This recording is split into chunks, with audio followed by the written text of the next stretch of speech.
Hey, what's going on, guys? It is Richie Figs here on September 28th, 4:30, closely on the dot. I want to appreciate everyone for coming out. We'll slowly let them roll in, and then we're going to do our thing today. So a little bit of a different format today. I'm going to forewarn you guys. We're doing a little bit differently today. We got a couple people already showing up. We got Air Master Neo. What's going on, dude? Welcome. Yeah, we're doing a little bit of a different format today. I'm mostly engaged with the chat, and we're going to engage the chat for sure. So I don't want you guys thinking you can't talk, leave your comments, things like that. But today, we do have a guest, and a fairly big one at that. Probably one of the most popular podcasts that are out there on YouTube right now. From the 3POA podcast. Shout out to Keaton. What's going on, dude? Welcome. And goes by a couple different names. Goes by Ryan. Goes by Laser Pants. LP. Couple different ones out there. But we're gonna bring him on. We're gonna talk some toys today. We got a lot on the schedule today. Oh man, I got a lot of questions today. We're gonna find out a little bit more of him. His topics. He is he's always interviewing and talking to people, so it's our chance to put him in the hot seat and see how he does with things.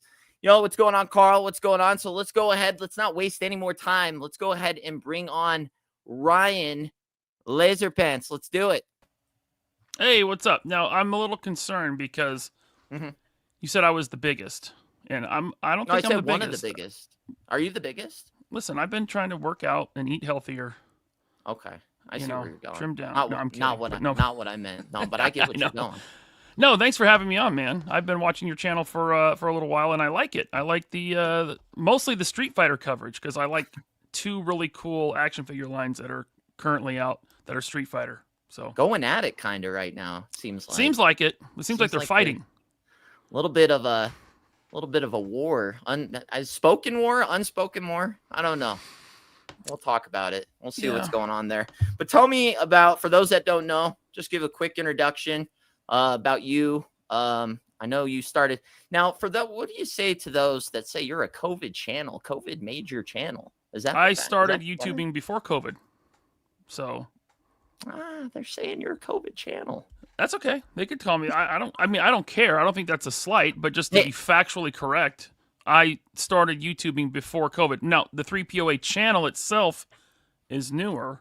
I started the actual channel in March 2022, but the show started in November 21, and I started podcasting in February of 2020, a month before lockdowns. So convenient. Yeah, almost suspiciously convenient, actually. Right. I didn't say it. I just had heard somebody say it once. I think I know who. It's all right. Yeah, I had heard somebody. So. But it seems like you guys are doing well. It seems like it keeps getting bigger and bigger every time I watch it. You guys are pulling in tremendous numbers. Thank you. Well, you don't have a YouTube yourself. You kind of just run this channel, or you? This is my YouTube channel, 3POA. Yeah. Okay, so this is yours. Yeah, it's mine. I thought about calling the channel the Laser Pants channel, but that's stupid. And when we came up with the name for the show, me, Bobby, and Tony at the time, we were brainstorming names for the show, and this one stuck, and so that's what I called the channel when I eventually made it. The show started on Tony's channel, Analog Toys. It was there for 4 or 5 months, and then we thought, okay, let's spin it off onto its own channel. Okay. So, man, what a long way you got. I ended up watching that first stream or episode last night, and the production is cutting a long way. Yeah. It's hard for me to watch myself anyway. But man, that first, I made a little montage clip for our 100th episode, and I had to go back and look at old shows, and including that first one. And it was, what do the kids say, cringe? I cringed a lot watching. Oh, I did. I even did a little bit on that first one. I don't blame you. But yeah, but no, it's going well. It seems like you guys are getting a lot of huge guests on there, so that's cool. Have you thought about, like, I know this is your channel, but do you feel like you are going to do your own, like, because I feel like it's adapted like this own kind of like podcast or where it's like you always have somebody with you. I know occasionally you'll be a one-off and you don't like have like any co-hosts or anything like that, but do you feel like there's one where you want to do, or this kind of incorporates everything that you want to do with a YouTube channel? Like if you want to do reviews, you can kind of do it on this one, or do you see yourself breaking off and doing something where it's just you doing your own videos? If I ever did reviews, which I don't think I ever would, I'm just not interested in doing that, and I feel like it's kind of saturated, and everyone kind of does them. I got into this because I wanted to do a show. When I was a kid, I loved morning radio. I loved talk radio as a kid. I was a weird kid, I guess. But, guys like Howard Stern, Adam Carolla, Dr. Drew, Loveline. There was a local guy called the T-Man that I loved in the 90s. So I always wanted to be like a radio DJ. And so that's kind of what I want 3POA to be. I try to run it like a show, you know what I mean? Not just a live stream. And I'm not really interested in doing produced like videos. You know what I mean? I want to put on a show because I enjoy doing it. I love doing it. It makes the channel grow a lot slower. Like YouTube doesn't push live streams that much, especially on replay. So that the growth of the channel has been slower than a lot. But like you said, like the engagement's always good. So, the way I see it, if I can continue to keep doing what I love doing, the growth will come, and I don't care if it's slow. You know what I mean? Like I'm happy with where it's at. Right. And it looks like it's Laser Pants, Yo Jerk. It looks like he's in here. Shout out One of my Jerk. favorite channels, by the way. That's my buddy Jerk. Like if you like classified, if you like live streams, him and Toy Gaines do great live streams throughout the week. Mega Powers podcast. He's awesome. I've watched Gaines videos. So I've seen him. I watch him. I can't say I've ever seen his live streams, but I know Jerk too, just obviously from being like a regular on the show. So yeah, shout out to Jerk. He seems like a good, never met awesome. him obviously, but he seems like a nice guy. And then shout out to Keaton. You do good, Ryan. Yeah, hey, thanks, you man. do good, Ryan. You do great. I don't think you. anybody questions that, but so yeah, I only see you guys getting bigger and bigger. I mean, you guys had a massive, almost semi-viral. Can we say that? We could say that. Semi-viral having the is it another Ryan? Or Ryan was it Ting, yeah. Yeah, that was from a great Hasbro. show. That was a lot of fun. I've always wanted to talk to him, but actually him and Dan Yoon, because I've always liked both of those guys. Right. But there's always been the thing where, we kind of just say what we want. We don't walk the line of being corporately friendly. So obviously Hasbro would never let any of their employees come on our show. But now that he was laid off, and I don't like that he was laid off. I don't want to see the guy lose his job. But now that he was laid off, he could come on our show. And him and Bobby were friends because they worked at Hasbro together. So Bobby asked him, hey, you want to come on the show now? And Ryan was like, yeah, I'm down. Right. And Bobby always, the intensity is just always top notch with him. He just, even if you couldn't tell they were, he just always seems like he's at that, like he's ready to pounce kind of attitude, like at any moment. He rubs a lot of people the wrong way, but I don't know. I like the guy. I'm friends with him. I like that he's unfiltered. I don't take any of this too seriously because it is just, we're just all toy collectors. Right. I don't know how old you are. I love it. I love it personally. Yeah, I'm all about it because I love to see there's a little bit of squirm sometimes with the guests. If he hits them the right way, there's a little bit of that squirm that's in there. And I can appreciate that because I do feel like in the toy community, there is a lot of filter, I guess you could say, right? Yeah. There's a lot of filter in there because people want to say certain things, but feel like they're trying to, I don't know. It just seems like there's always, you got to be careful with your opinion in the toy community is what it seems like. Yes, you have to be careful with your opinion. And a lot of channels are just trying to maintain access with companies. Right. And that's what I mean by that. Like, it seems like people are like wanting to leave the door open in case Hasbro should come and knock in, or McFarlane, or, they don't want to say anything too drastic because then, can't do that because that shuts that door. Which, by the way, I mean, they're welcome to do their channel however they want. Right. I don't care. But when they get mad at me or Bobby for doing our channel the way we want, it's like, well, you can click on something else. Yeah, I think that's the. But hey, we take the engagement though. Yes, I mean, yes, absolutely. Take the engagement. So, and it's not like it's not like we would ever do anything controversial just for clicks. Like I said, I just do what I want to do. I want to do the things that I find to be fun. I've seen a couple videos that maybe contradict that. But, Yeah, well, you're right, but I had to set the record straight. Okay, fair. That's fair, and that's fair, and that's fair. We got to get our side out. Can't just let things be said out there. I want to find out a little bit about you though, and your collecting. And are you a member of the Double Up Club? No. You're not doubling up? Well, I doubled up on the first few waves of Jada Street Fighter because I wanted one in the box, because the boxes, you line them up, it makes a really nice background on your display. Mm-hmm. The packages are awesome. But then, I mean, there's so many figures come out, you only have so much room, so I had to stop. So I've been getting the Player 2s, and those are the ones I keep in the box and put in the background. Except for the con exclusives. I got to open those. Right. So you're always out of box.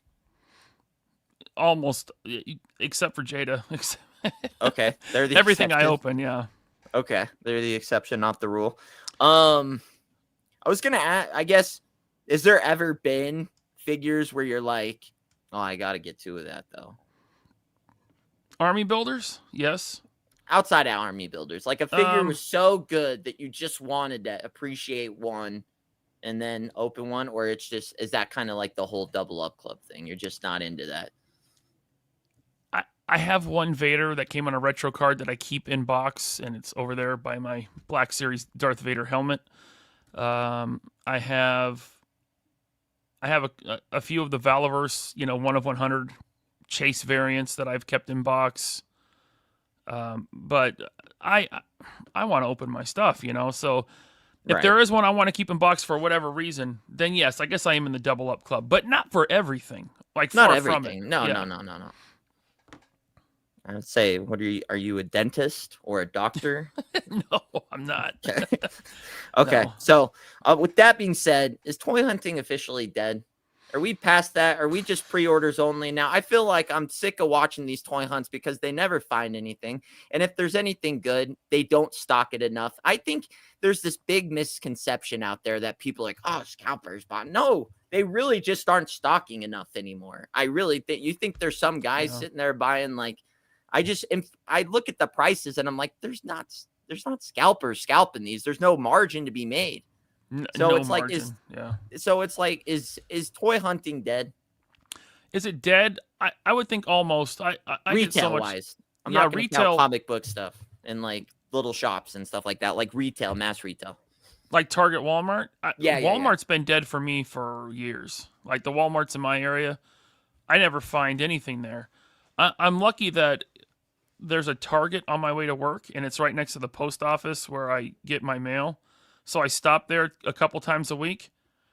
I almost always leave empty-handed from that Target. So if it's not dead, it's on the verge of being dead. It's just so much easier to pre-order what I want or just pick up what I want when it goes on sale on Amazon, But right. I also collect imports like Mofex, that's all pre-order. Right. Mezco for me is all pre-order. So yeah, Keaton says I think toy hunts are a retro thing now. It almost seems like toy hunting now is the pre-order because those things are running out. So it's almost like that is the new toy hunt is the pre-order game. Doesn't the pre-order selling out, and I understand why they do, but doesn't it seem kind of conveniently manufactured, like the sellouts, to create FOMO, to create, a false scarcity, to make you more likely to buy something? I mean, it's a pattern. Something highly desired goes up for pre-order, it sells out quick, but then it's like, oh, it'll come back for a minute, like 2 days later. Oh, look, it's back. And then it sells out again. The only place I really see that, though, is Amazon. I don't really see that anywhere Hasbro else. Pulse is notorious for this. Notorious. But yes, Amazon too. Target, not so much. But I really think it's manufactured. I think it's some sort of like weird marketing tactic. Because maybe you're going to pass on something, but then it turns out, oh, it's going to be really rare. Look, it's sold out in 3 seconds. No one can get it. You're more likely to buy it then if you do see it in stock. Like, I don't even want this, but I'm going to grab it because it's rare. You know, I think it's like their way to break us down mentally and trick us into buying shit. Okay. That we don't want. Right. No, you're right. But there are some waves out there where it's kind of hard. So that's where it is a mental mind game, right? Mhm. So they are playing these games where they're doing it to because it seems like the only time it does that are on things that we really want. Like, let's take this Marvel versus Capcom craze that's kind of going on right now. Like, I've been watching, I've been paying attention to the 2-packs because I do think there were some that were going to sell obviously better than others. I thought the main 2 that were going to sell were going to be Silver Samurai and Wolverine. Obviously not for the Samurai, but for the Wolverine. And then the Venom and Captain America, that one's got, I mean, even if you don't like Blue Venom, that's still a pretty nice I mean, that's probably out of the two packs, the most desirable as far as has the most user-friendly characters that where you like both figures, I think. And both figures in this set here are they're both good. I mean, yeah, you could be the guy that doesn't like the Blue Venom, and that's totally fine. But the body itself for a Marvel Legends is pretty well done. Yeah, it's nice. I like it. I think they're really holding out on giving us a pinless Venom, though. I mean, there's no way they just missed those knees. They're if just the next, like, there's always going to be a next Venom, and there'll be another Venom on this body. I almost guarantee it. Oh, if he's not pinless, like, we need to storm the offices at Hasbro. Like, it's not that big of a deal to me, but I'm like, why don't you? They can. There is a way to retool the molds. They can do that and just make these legs pinless with the what's it called? It's called insert molding or something. Bobby's talked about it before. But I mean, we did get that Black Venom, but man, what can we talk? What happened with the neck joint though? So we just forgot that though. We just forgot the most key piece on that Venom. They went back to the hinge on this one. Yeah, they did. That's why I found it oddly convenient. Is it because it was a Walmart exclusive and it wasn't like that's what made it? I was like, okay, so not everyone could really get this Venom. They're gonna leave out one little thing like that. But man, that would have been I mean, that figure goes from being an 8 to a 9.5 with that neck hinge. The only thing missing is the pinless. And I actually like the double ball peg that the Walmart one has. I like that articulation better than a hinge if it's done right. Hasbro can't do that joint right for some reason. You can get a lot of range out of that joint if it's done right. But you get more side to side, what Anthony's Customs called attitude. You get more attitude. Right. And you don't get that with the hinge like this one. This one has much better look up and look down. But for some reason, he like action figures? He does, because he just seems like he's disgusted with every figure that ever comes out. He likes this set, and he likes the Wolverine, and he doesn't so much like the Silver Samurai. But when they're good, and he'll say it. I've been watching Anthony for over a decade. Oh, me too. I give him crap, but it's like even if he loves the figure, it's just so like blatant. He's like, oh my god, I can't believe they did. Did you look at he's just so more disgusted than pleasured, and then at the end he'll say, oh, but it's a 9.5, you definitely should get it. But it's just like you were so overwhelmed I think how upset he was. He wants to make sure that he doesn't gloss over anything, so if there's any minor nitpick, he'll point it out. Like, he's like, I'm a reviewer, I'm reviewing these figures, it's my job. So he feels like he wouldn't be doing his job if he didn't point out the faults. You know what I mean? Right. But there's a point where it's like you have an like, he's always really hard on Hasbro. Mm-hmm. And it's like at some point you're like, well, you know what to expect now. It's like we could always say, oh, well, yeah, they need to do this and this. But it's like we have to start adjusting that scale based on Hasbro. I think he has. He usually says, I watched it was the Wolverine 2-pack, and he says, for Hasbro, this is really good. Right. So, but even outside of a Hasbro, that figure is probably one of the best of the year, in my opinion. The Wolverine, yeah. I love that figure. I know there's a lot of criticism over the single joint. It doesn't bother me a bit. I think it gets Not me plenty at of all. range, and that is a fun figure to pose. I love the torso articulation. That's a good Wolverine. I think it's their best. Yeah. I don't Keaton mind says, the added height either, because if you look at the sprites in game, that Wolverine is the right size compared to the other characters. I want you to hold that thought real quick. Mhm. Keaton says Wolvie needed the toe hinge thing. Are people really using that many toe hinge poses on their display? Is it that big of a deal? I actually kind of see here, the thing with toe hinge is the joint Does it itself ruin is it if it's not there? no, not for me. But Okay. I, I like, I don't dislike them, but I'm okay with not having them because that joint is so small. They tend to get loose really easily, and then good luck Fast. getting your figure to stand. If it's got loose toe joints, it's falling forward. I think that's where I'm kind of at with it. It's like Yeah. if you're messing around with it too much, then it just becomes this crazy loose joint. And it's like Mhm. you're getting about 5 or 6 pumps Mhm. from that thing, and then that thing's goner. So Yeah. it's like, I don't know. To me, it's like I can appreciate the toe hinge, but it's Mhm. like at the end of the day, it's not like, oh damn, this Wolverine was perfect. But if it had the toe hinge, it would have been A plus. But I get what people want. Like there are certain poses, like the classic Superman fist down, or like the Iron Man Yeah. fist down, like pose over. Like that's cool for that. But it's like, I don't know. Spider-Man, it's almost like it. I think it should be on Spider-Man, even Beast, because they're like in those crouch poses. And to be fair, that Wolverine too. Like when he's in the game, he's crouched down with his claws out. Mhm. So yeah, certain figures, but across the board, do I want all legends to have toe joints or Black Series or any? No, I don't. No, not across the board. Certain characters, yes. Right. So, this guy's in Canyon. I haven't even seen Zay Canyon. Is he in here? I didn't see him. But I don't know. Ken's toys. But what was I gonna say? There was it's the Wolverine. I have a problem. I feel like the toy community, for how much they claim they know and want certain things, it's like they missed the point. It says clearly that this is Gamer versus Wolverine, and people can't get over the size. It's like, well, this is Gamer versus, he's huge in that game. It's like they're like, well, it doesn't fit my comic. It's like it's not supposed to.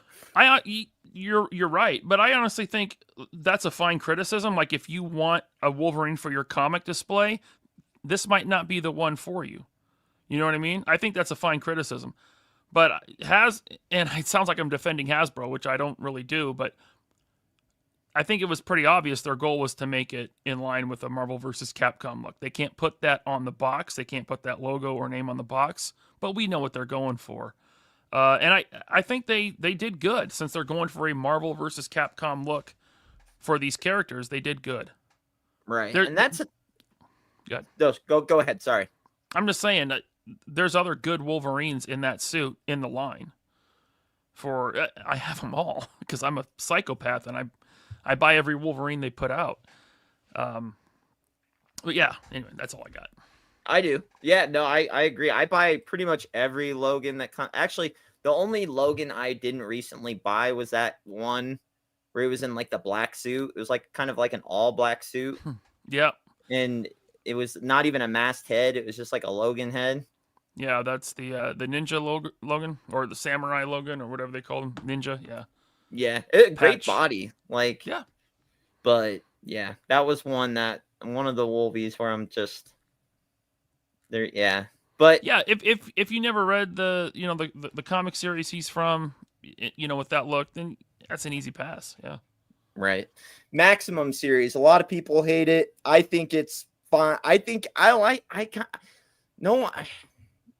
feel like the toy community is kind of the old man sometimes. I remember then these were $20. I mean, but at what point do we say, like, I remember when gas was $1, but it's not that anymore. Like, what point do we have to say, this is just where it's, I mean, I don't think anybody likes the prices.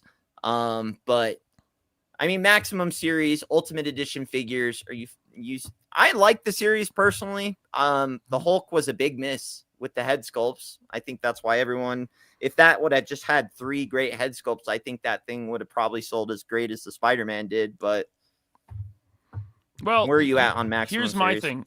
I like the Maximum concept in theory. Like I came up with this idea years ago. I'm like, why don't they just do an ultimate version of the characters we love, pack in everything they can, make it the best they can, the best articulation, do that, right? In charge of premium price, which they would have to.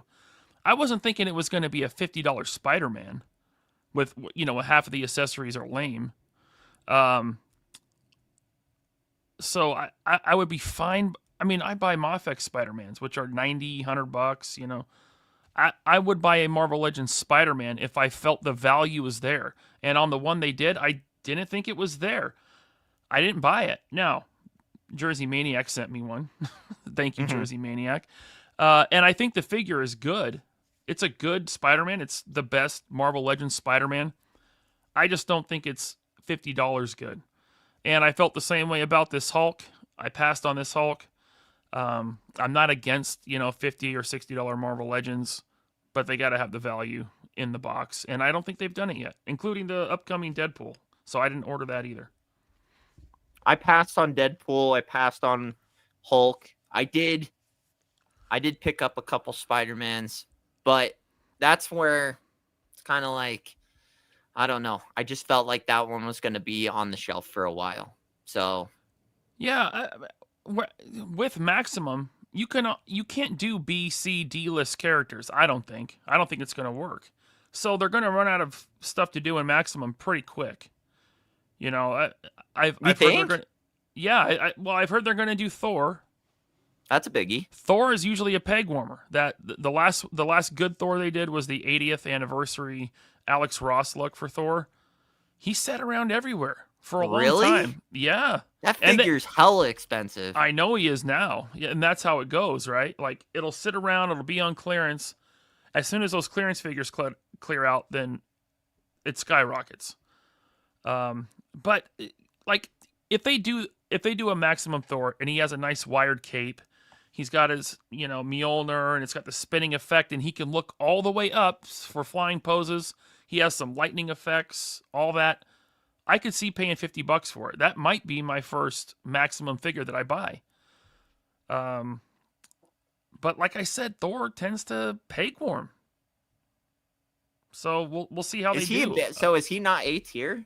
I thought Thor was an S tier. Well, that's what I'm saying. He is A tier. But like Thor figures in the past have pegged warmed. So if that happens with this one, our retailer's going to be like, yeah, give us more of these Maximum figures that sit around. I don't know. We'll see. That's the thing too, but it's like those don't even hit. I don't think I've never saw one at Walmart or Target. I don't know that those they didn't hit the biggies, right? Entertainment Earth. I know they hit Big Bad. I saw the Spider-Man. They did. They did hit retail. Oh yeah. Oh, you mean like Target and Walmart? No, I don't think so. But like GameStop and your comic shops and stuff, they're all there. But they're fan channel, right? Aren't they? Yeah, Pulse and yeah. Okay. So I mean, I feel like there's a ton out there that they could really do that they would sell a lot. I feel like this Maximum series could go for a while. No? Okay, well, you think no? Maybe I'm wrong. I just don't know if people are going to be buying more obscure characters for $50 each. Maybe I'm totally wrong. I don't know.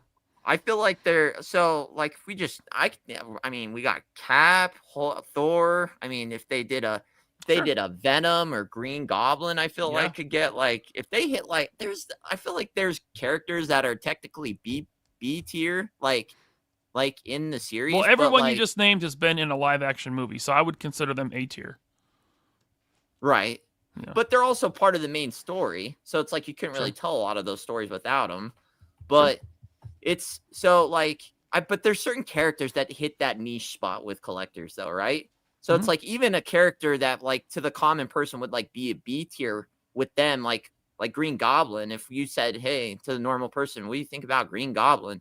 They're probably like, yeah, he's a cool villain. But it's like if you threw that in the toy community, like an Ultimate Green Goblin with a deluxe hovercraft, really good one, and a the Hobgoblin from the animated series with the big glider. Yeah, Remember that? yeah. Oh, that would be sweet, dude. Yeah. So you throw that in the Maximum series. I feel like that's a seller outer, even though he's not technically an A-tier guy. And see, and that's what I'm saying. The value would be in the box. So I Right. would buy that. You know what I mean? Is Hobgoblin A tier? Well, not No. Hobgoblin. I'm thinking Green Goblin. I personally, I would consider Green Goblin A tier. He's been in 2-3 live action movies. 2 different versions of him in live action. That's kind of my scale for it is a character A tier. If they're in the MCU or a Spider-Man movie, something like that, they're A tier because the general public is familiar with them.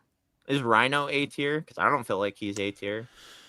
No, I wouldn't say he is, but also they do deluxe figures of guys like Rhino. So it would be like a deluxe maximum. I guess like Hulk, $60 for a Rhino. I could see that working. Yeah. Okay. Yeah. We have a couple questions here. I don't want to make feel like we're ignoring the chat the whole time. That's all good. Yeah. Let's see. You guys are fighting with reptilian Starfleet troopers. We got Maximum should have been the reissue of the Rider series. So if you're selling the normal heroes, you're still getting a ton of special vehicles. See, I feel like if they add I feel like it's got to be accessories. If we start getting into the vehicle realm, it's not Maximum anymore, right? It's got to be. The glider's like an exception because Yes. it can technically fit in a box, but they could like, do a really good, cool glider with the stand, and then I'd be like, okay, that could be Maximum, you know. See, Maximum Mr. Fantastic, I don't feel like That's feel a like good he one. would. I feel like he'd sit. I do, and that might be a hot take. I feel like he'd sit. Is the movie figure sitting? I don't know if it is, but I don't know, to be honest. I've never seen it at the store, so yeah. But I don't think he sat around at Walgreens. I think Mr. Fantastic was selling out when he was a Walgreens exclusive. And especially if it's Maximum, he has a lot of bendy wire parts, arms, legs, torso, neck. Mm-hmm. That's a good Maximum. Dude, good call. I'd buy that in a heartbeat. What about Maximum Doom? Is he A tier? I don't feel like Doom he's is A-tier. Absolutely A tier. He's A tier? He's one of Marvel's coolest villains. He's one of the he goes way back. Secret Wars. He's been in live action. He's coming up in live action. Absolutely. Oh, Doom is awesome. I've seen Doom figures sit though. Recently, he's caught like a little bit of a wave recently, but like that Secret Wars Doom in the 2-pack, that's a little different. That's a very specific look for him. It's in a 2-pack. You know, not everyone wants both figures in the pack, so they'll just pass on it. They go to Ollie's. But I think the Doom before that was a big seller. And there was a retro card Doom that did well that they just re-released. Right. What about that 3-pack with that Doom in there? I really thought that thing was going to go on clearance, but it skyrocketed. And everyone was like, oh, that Doom, they've done that. But that pack couldn't have sold out faster. Yeah, it did. And what sucks is that they put the Army Builder part, the Doombot head, in a 3-pack. That sucked. Like, that Doombot head should have been included with the single carded Doom. Like, they should do them again. Put them on a single card with that Doombot head so we can Army build it. Right. Ultimate Doom. What would your Ultimate Venom come with? I mean, lots of symbiote effects, a lot of tendrils and tentacles and different heads, different tongues. I like the saliva part that came with the Game Reverse figure. That was cool. They could expand on that idea. Mm-hmm. Are you an accessory guy, or would you rather have head sculpts? I think accessory. To me, I'd rather have like a normal Brock, a slightly half-face Brock, like the one we got with the 3-pack, and then I'd rather have 4 head sculpts than like a bunch of accessories I'm not going to use. Like, what do you mean by accessories? Like the effects pieces and like if they did like kind of like that. Well, the Game Reverse one's not a good because that thing holds figures, which is insane. Did you get that Game Reverse Venom? The blue one? The black one. The big black one. Yeah, the 10-inch one. Yeah, the big, thick, veiny black one. Yes, I did. Yeah. He's over there on my shelf, fully erect right now. Upright. I mean, he's upright, standing. That's an impressive thing. I thought there was a lot of pushback on that price. For what that, I don't know, if you don't have that figure, that thing holds figures with that accessory. Yeah. It's impressive. I thought it was 60, the same as this Hulk. I thought I bought it brand new for $60. I was in. This Hulk I passed on because I feel like I have this Hulk already. I know it's got the soft torso and a couple hands. I like that head right there. That's the Dale Keown look for Hulk. I like that one, but still, $60. It was too similar to what I already have to get it. So I've already seen it drop down to 50. I'm waiting for it to maybe hit 45, hopefully 40. At 40, I'm absolutely buying this Hulk. I'd be in for 35. There you go. I like it, man. Hey, that's where I'm at. Just the way it's still available and sitting, you probably get it for that. Yeah. I don't know, that mask face with the ginormous teeth. It's like they're just, I don't know what they wanted to do with that, but I get what they were trying to do, but it's like you had to pick one. It's like, yeah. I don't know. And the ones that they chose even were like that those were the three you went with. Okay. That was it. We all signed off on those. Like I said, this head sculpt here is, in my opinion, close to the Dale Keown look. He drew Hulk in like late 80s, early 90s. I think it was actually mostly 80s. But he's widely considered one of the best Hulk artists ever. Mm-hmm. And then that one with the, like you said, looks like the mask with the giant teeth. I forget who drew that. I actually kind of like that head sculpt the most out of all of them, just because it's so insane. But I just don't like the hair on this one. This head also here actually looks like Marvel vs. Capcom too, a little bit. Like it's close to the Marvel vs. Capcom look. This head sculpt kind of got your haircut a little bit. Not quite the part down the middle, but you know what I mean. That's what I was going for. Right. I have a couple other things here. Okay. Do you feel Big Bad Toy Store and Entertainment Earth is in trouble as of lately? I think Big Bad is doing okay. I never buy from Entertainment Earth. I don't like them. But Big Bad, they've done some crazy things with the T word lately. Yeah. They warned me about the Storm Arena Ryu, and when it came in, they added like $150 to my price, and I was like, yeah, whatever, send it to me. I think Storm Arena is worth every penny of $30. Mike Diodato, thank you, LP, jerk. Yeah. But it just seems like they're kind of the last resort to me now. Like where people used to go to, no, both, I guess. I mean, I don't know. I haven't used Entertainment Earth in years. I hate them. I hate that. I don't like Entertainment Earth at all. What's your beef? Man, there's a I have friends that are retailers that regularly get screwed over by them. Okay. Because Entertainment Earth's biggest business is being a distributor. Right. So smaller retailers buy from them wholesale. Oh, is that what they do? Yeah, their storefront, which is what guys like you and I would buy from, is like the smallest part of their business. Oh. Well, that's also there's some behind the scenes like legal stuff with them that that I know about that I didn't like. So I just don't buy from them. Okay. But I came close with that Player 2 Cammy. But at 33, I'm like, but Storm Arena is 30. Why? And I know it's an Entertainment Earth markup. That's just them doing it because it's their exclusive. So I'm like, I'm going to hold off. I'm going to wait. And guess what? She popped up on Nerdzoic for 33. But still, for a Player 2, and with what Storm Arena's doing, you have to draw the line somewhere. Some people will say $3, it's nothing. It's $3. Yeah, but I got to draw the line somewhere. Right. So I'm waiting on that Player 2 Cammy. Because if it's 33, then what's 37? Then what's 41? It's like exactly. We could always go up $3. Exactly. It's like my buddy Toy Gain says, price point is king. Right.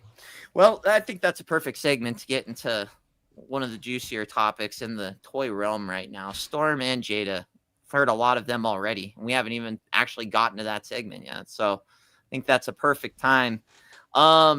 You look at Jada, I get a lot of shit. I started my channel expressing my overexcitement. In fact, that's where it was. And that's kind of how I started my other gaming channel. I didn't really have, none of my friends collect action figures. None of them. Same. So it's a thing where you want to talk to someone about them, but you just don't. So I started a channel kind of expressing my overexcitement for the Street Fighter figures and everything like that. But they were a one-man wolf pack for a few years there. Mm-hmm. And it's not to say that they didn't have competition, but not in the same scale. And here we go. Here comes Storm Arena. Does Storm Arena exist if Jada Toys doesn't have the success that they do, in your opinion? I think they would, yes, but I don't know anything. This is just my theory. Right. Storm Collectibles sees what Jada is doing with Street Fighter. They see how popular it is. They look at their gigantic figures and they're like, well, we could shrink these down a little bit and sell them for a lower price. And so that's what they did. And Capcom allowed it. Capcom was cool with it. Mm-hmm. So now we have two close to identical. I mean, they're the same scale. Like this Storm Arena looks great next to my Jada figures. It makes the Jada figures look less good, honestly. But it does. It does seem a quality difference standing side by side for sure. Yeah, but they fit together, like the scales, and so Capcom was cool with it, and it works out great for us as collectors because we have two companies competing for our dollars, so they're going to try to get better and better. Now, I was at the Jada Toys panel at San Diego Comic-Con, and when they showed their Storm Arena Street Fighter, or I'm sorry, not Storm Arena, their Street Fighter 3 Alpha figures, what did I see on Ryu? Toe joints. I saw the two-piece constructed elbow joints on that Ryu coming from Jada, just like Storm Arena has. So it works out good for us because they're going to go harder and further and make better figures to win over our purchases. You know what I mean? Right. So let them fight. Let Jada and Storm Arena fight out this Street Fighter war. Let them compete for our dollars. I'm all about it. It'll only get better for us. Is it a war? If it is, I think Storm Arena's in the lead. They're winning. You think Jada's winning? No, Storm Arena.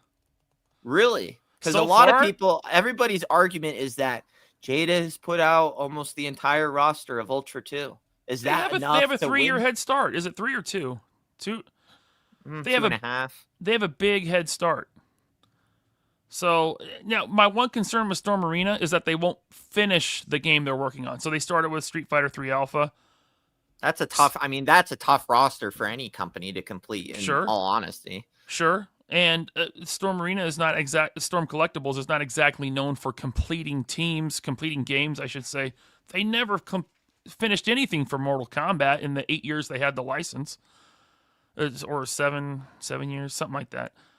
And that was my biggest complaint for Storm Collectibles. They never finished. We never got Jax. We never got Johnny, not Johnny Storm. Johnny Cage? We never got Johnny Cage. We never got Sonya. That's ridiculous. You have the license for 7 years. You don't do those characters. And the one time you do Liu Kang, you include this giant expensive dragon effect. It pissed me off. I sold all my Storm collectible Mortal Kombat figures. Right. So are you not impressed with that? I hear what you're saying about the Storm stuff, but it does seem like I agree. I think their focus has been not in completing rosters. I do think Jada now has, unfortunately, kind of unlocked that, where I do feel like, unfortunately for them, now everybody thinks that their main thing is completing rosters, where I do feel like listening to a bunch of June interviews that it was more just for Ultra 2, and now they're going to just be expected to complete every roster they obtain with Street Fighter. Well, he said at San Diego that they might jump around from different games now. Like Street Fighter 2 is going to be finished. They are finishing that. We've seen the complete lineup.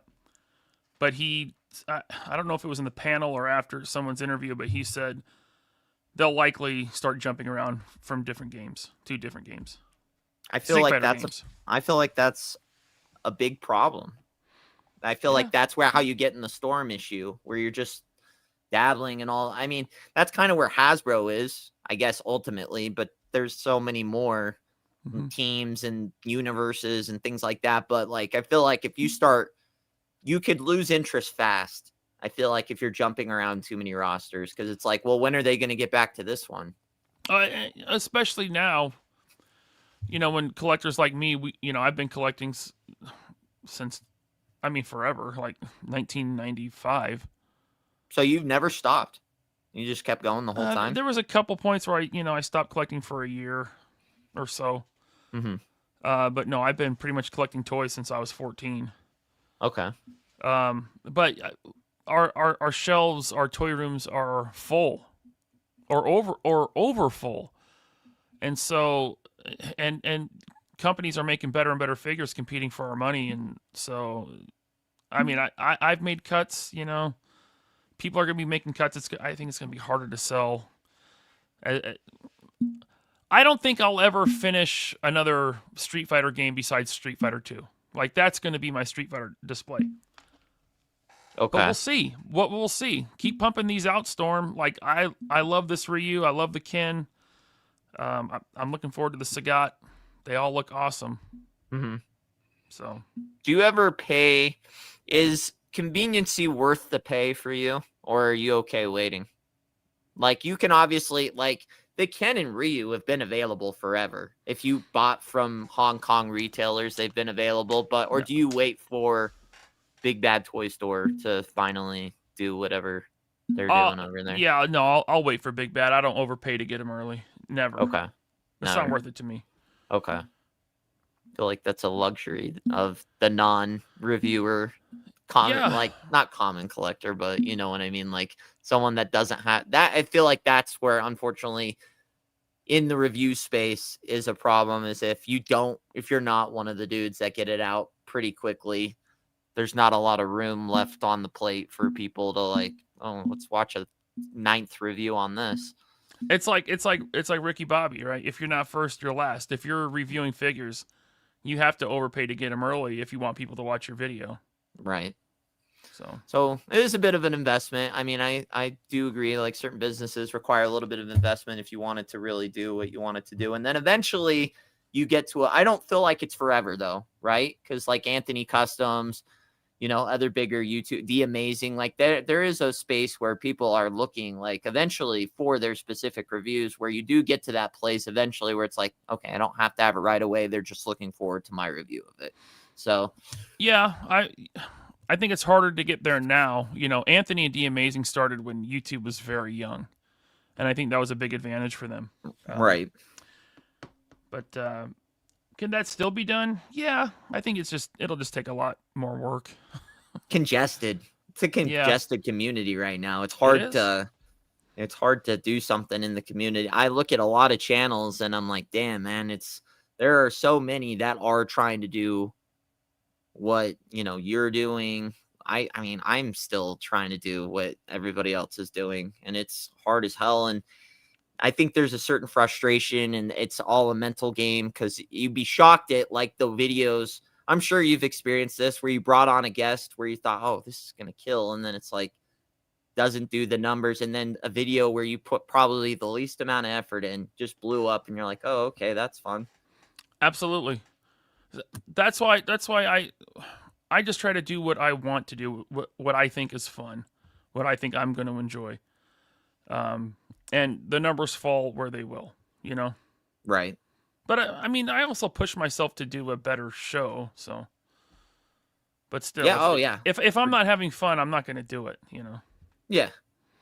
You have a great what's the podcast personality on there with, like, it's like I said, the production from your show has just jumped tremendously over. Thank you. It seems like each episode. Is there anything overrated in the toy community?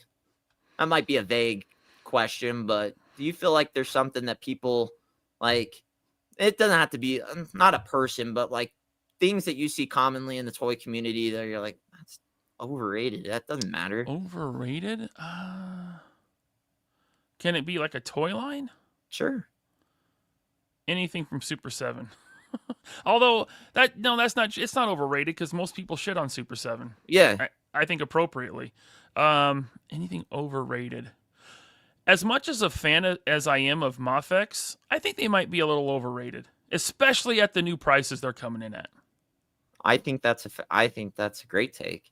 Yeah, I agree with you there. and I do like the figures. I'm not dissing them, but the last few pre-orders that have gone up, and they're coming in, shipped at $120, $130, and now there's all this tariff stuff, and I didn't get any of them.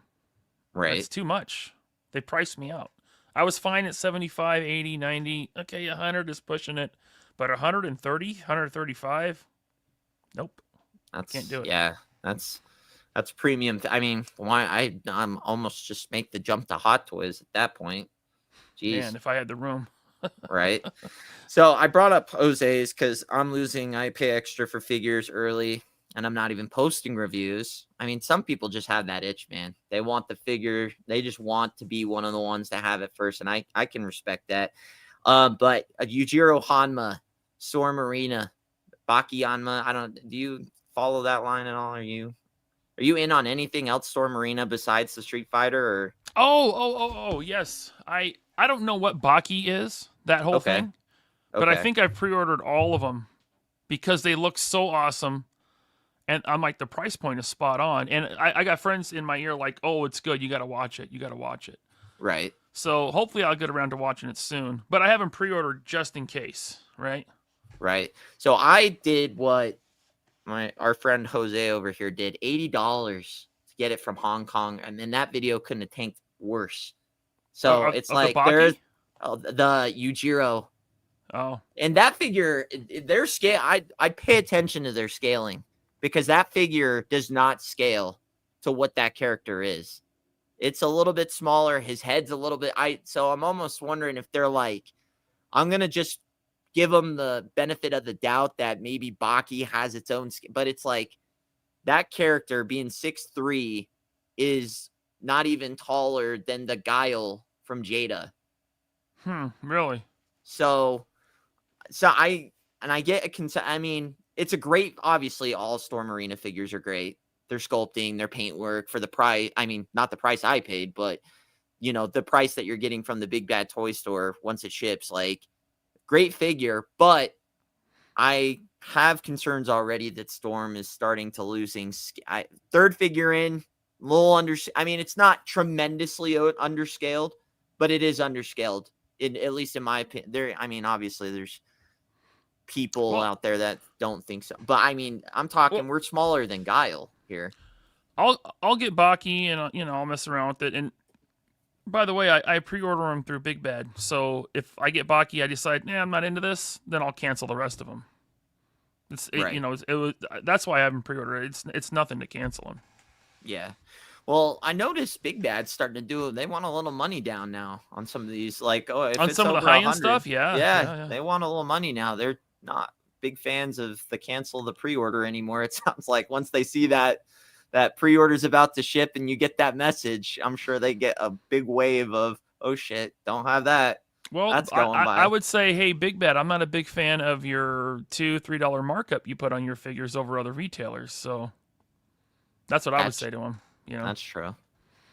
What was I gonna say? I have so Storm Arena. You mentioned that they're not finishing the line, or your big kind of gripe with them was they're not finishing the roster. But specifically with Mortal Kombat, yeah. Okay, so you were out. You sold them. You're out on them. I'm out. You're out. Yep, I sold them all, and wow, those kept their value. Yeah. I think that's one thing that I have noticed already between the Storm Arena and Jada. Man, the Jadas just have no resale. I mean, you'd be getting $15-10, I think, if I resold my Ryu and Ken right now, and but they're pretty readily available. I mean, it's not like they're online. Yeah. I haven't seen a Jada Street Fighter figure since Ryu and what's his face came out, the first wave. Like at retail, like Walmart and Target? That's the last time I saw them at Target. See, that's the one thing that I feel like Jada gets a lot of praise for. It's like, oh, they hit the big, but it's like, you don't swear. Where are they? Not in my area. Not And here. I know June has said that, like, a lot of it, like, oh, well, they decide where they get to but it's like, well, somebody's seeing it. They got to be seeing them somewhere, right? I get. I was in Texas a year and a half ago when that red Chun-Li came out at Target, and a buddy of mine went into the Target there in Texas, and he got him. He got me one. So that's why I have red Chun-Li. I've never seen her ever at retail. So I don't know what the issue is. It could just be my area, the Target distribution center here in Washington. I don't know, but Right. they are readily available online, so that's good. Is Ross and Ollie's, shout out to Scott. He's making a little Ross and Ollie's run. So it'll be an in and out. But is that saving kind of the toy hunt now? Is that its own thing now that there's not a lot to be offered at Target and Walmart? So we just kind of wait and see what shows up at these other discount outlets? Short term, that's great, but long term, that's bad. Because if everyone did that, there'd be no more toys. Retail wouldn't want them, Yeah. But I'll tell you what Ollie's and Ross saved. I think Ollie's and Ross saved the toy hunting video.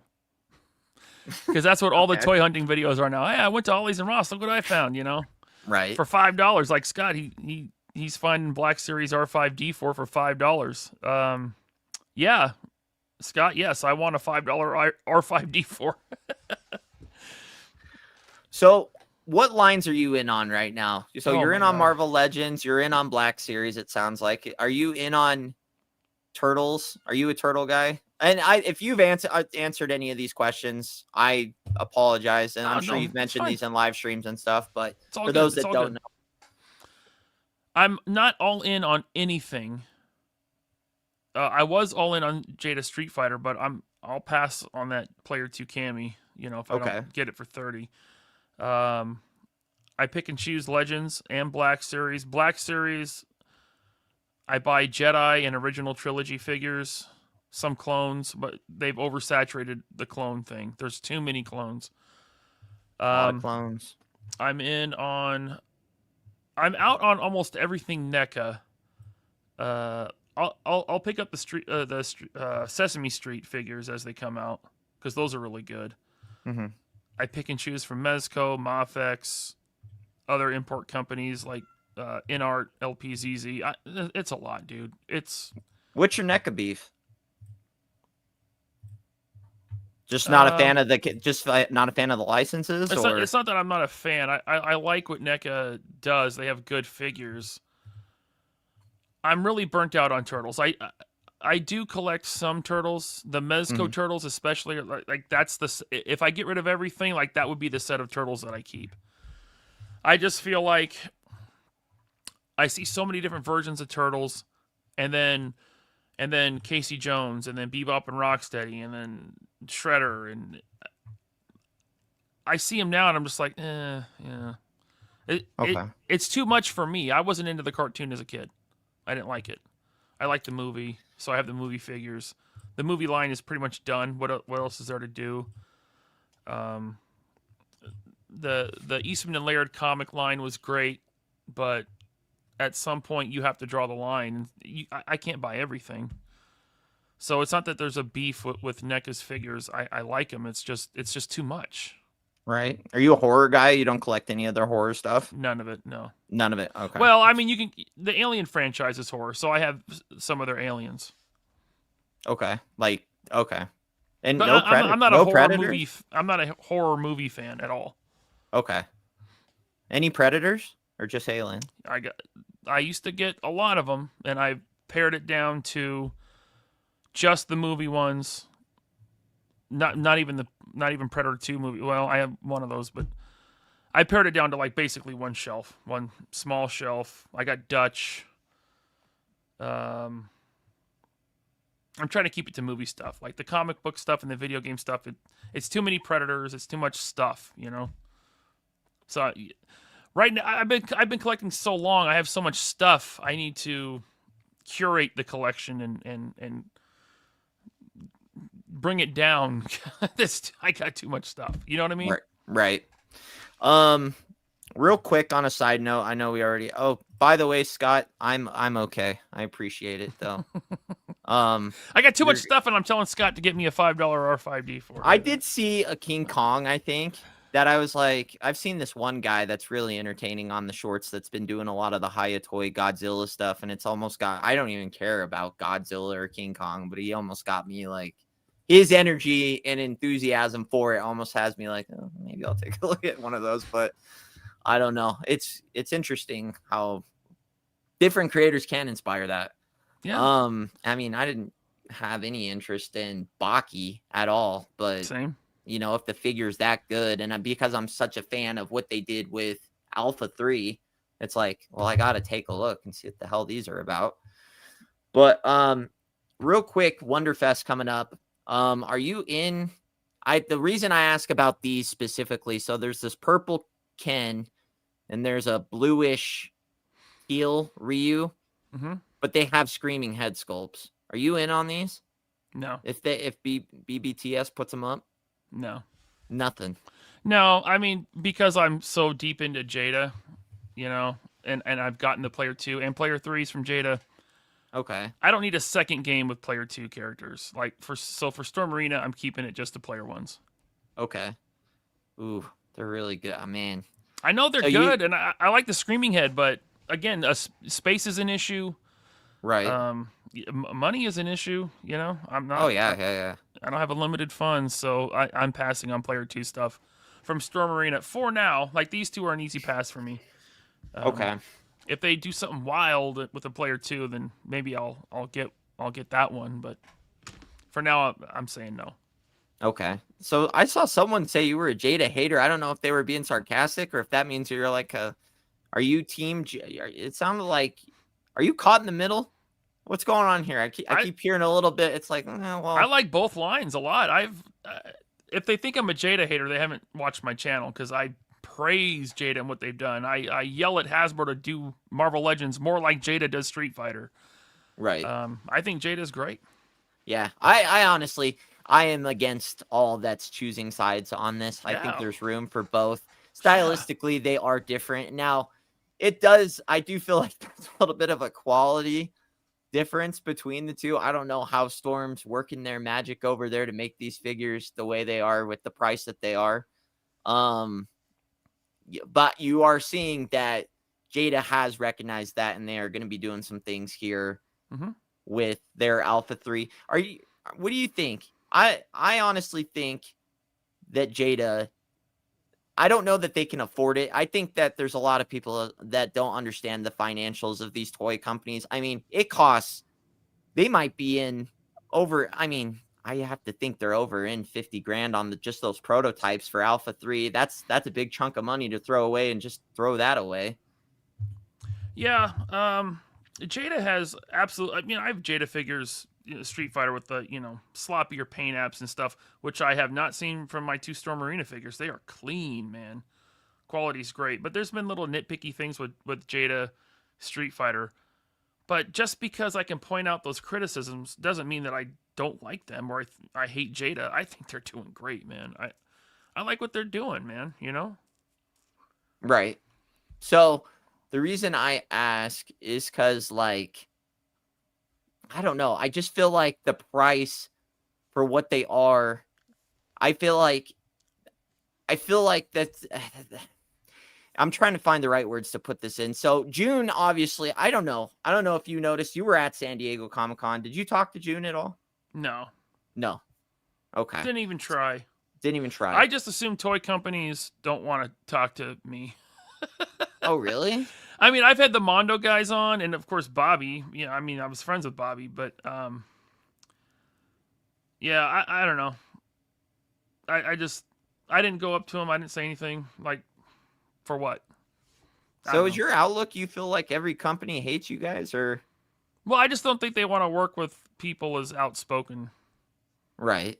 And when I say work with, I mean interview or talk to. Maybe I'm wrong. Maybe he would come on the channel.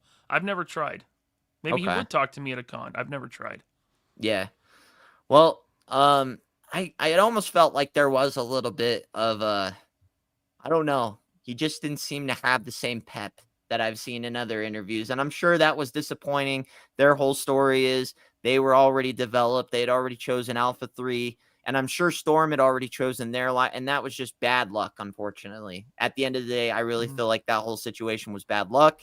But I do feel like ultimately has there been a company or companies that have made the same license in the same scale before, or is this a first? I mean, there's import companies that make Star Wars that are all around the same scale. SH Figure Arts, Mafex, and Black Series. Right. But like as close as this, I can't. This is close. Yeah. I mean, we're talking same price, same vendors. Yeah. I mean, outside of Target and Walmart, but again, am I really counting those? They're not that available there anyways, so you can make a case for Marvel Selects, but I mean the scale was different enough that most of those figures don't work together unless you like get a Hulk from Diamond Select. That'll work, but right. That kind of reminds me of like Storm Collectibles scaling to like Jada scaling. It was just just that big of a difference that I was like, I'm not really counting Select. That was another reason why I wanted to sell my Mortal Kombat Storm, is because they got bigger as they went. They got bigger as they went, and they were too far from the scale of everything else I collected. And I want to put Scorpion, up against Batman or Wolverine. That's cool. And I couldn't do that with Storm. Their scales just got too big. Right.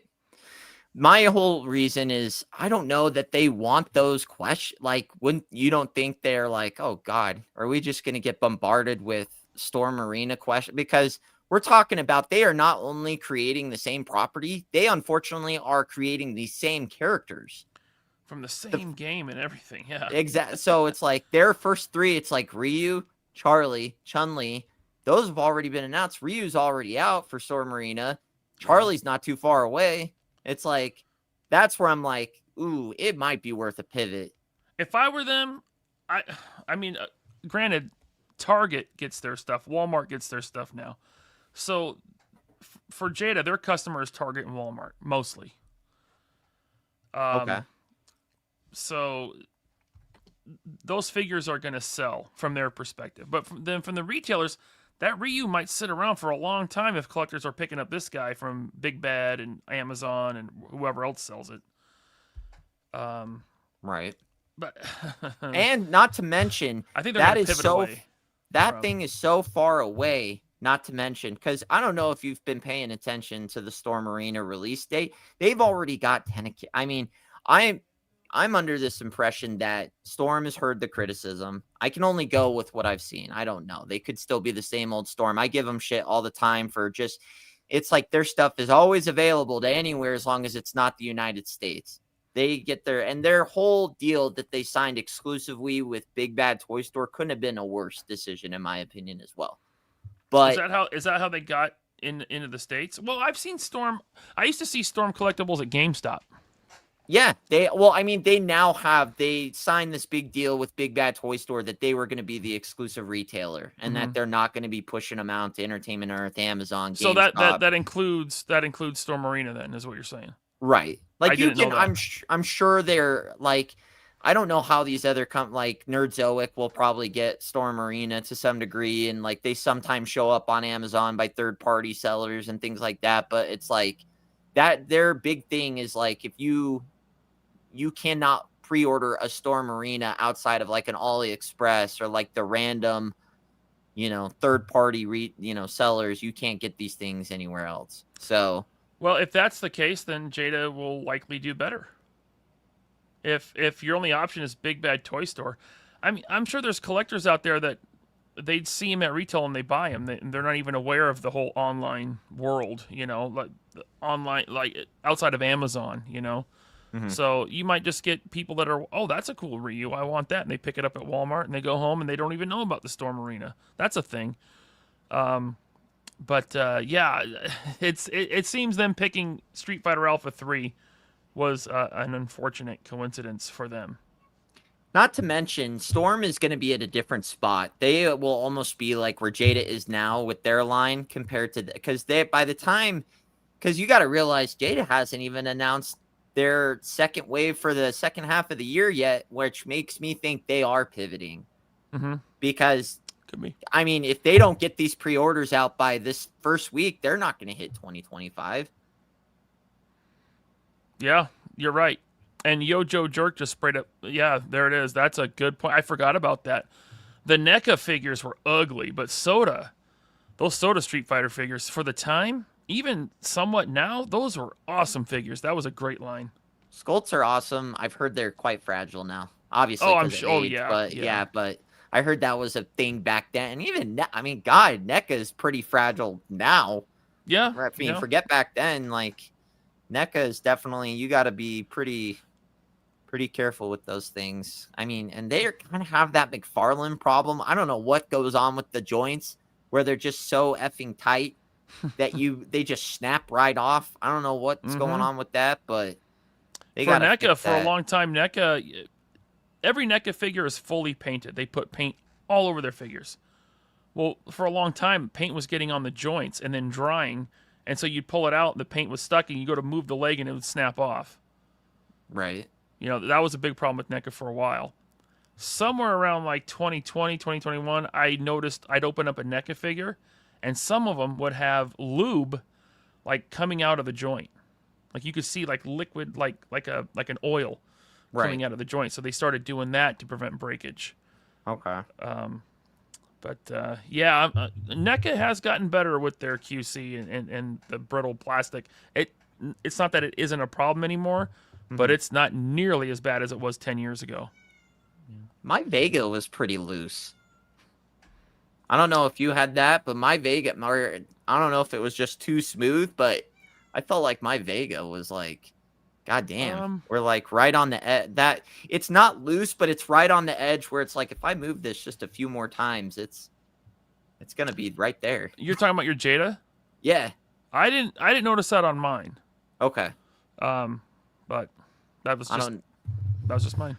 I don't know. Just to finish my thought on that whole Street Fighter Alpha 3, by the time so my whole point of bringing that up was by the time, I don't think they're going to finish the roster until deep into next year. Not even after Comic-Con. I don't think they're going to have all these things out yet. Oh, you mean Jada for Street Fighter 2? Yeah, you're probably right. Yeah. So that means they're not getting their alpha figures out until probably early 2027.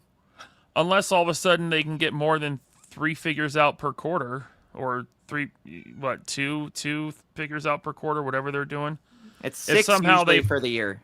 6 for the year? Okay. So, but this year it's only 3 so far, and that's what makes me think that something's going on over there. Because I mean, you look at their lineup this year; it's quite a bit. They've got Blue Guile, Purple Fei Long, the Cammy, the 2 exclusives at the con, and then you got the Vega, Blanca, and Sagat, which seems like ages ago, but that's their roster this year so far. A lot of repaints, 3 new characters, but they usually get, the 6 that's out. all they've done this year, Vega, Blanca. Wow. Yeah, I just kind of realized that, and then repaints. But yeah, wow, that's not very much. They need to pump those. I mean, I'm fine at the speed they're going because I collect so many other lines. It's like I always have something. But yeah, they probably should try to increase their speed on getting these things out. But Jada is a very small company. They're family owned. Right. So who's bigger between the two? Because they both have a fair amount of properties. I mean, Storm's got Baki. They've got that one they haven't even put out yet. Golden Axe. Yeah, I mean that's what they're doing with their collectibles. But it's like Arena itself has what's the vampire one with Morgan and Lil Darkstalkers? Yeah, they haven't even announced that one yet, but they have the prototypes. They just haven't put a pre-order out yet. And then they got King of Fighters. So it's like, can I give them a pass when Jada's got, Storm's got just as many probably properties they got to work on, but they've been pumping things out, it seems like. So I don't know what's going on over there. Yeah, Jada has Scooby-Doo and what's the Cyberpunk? They have that.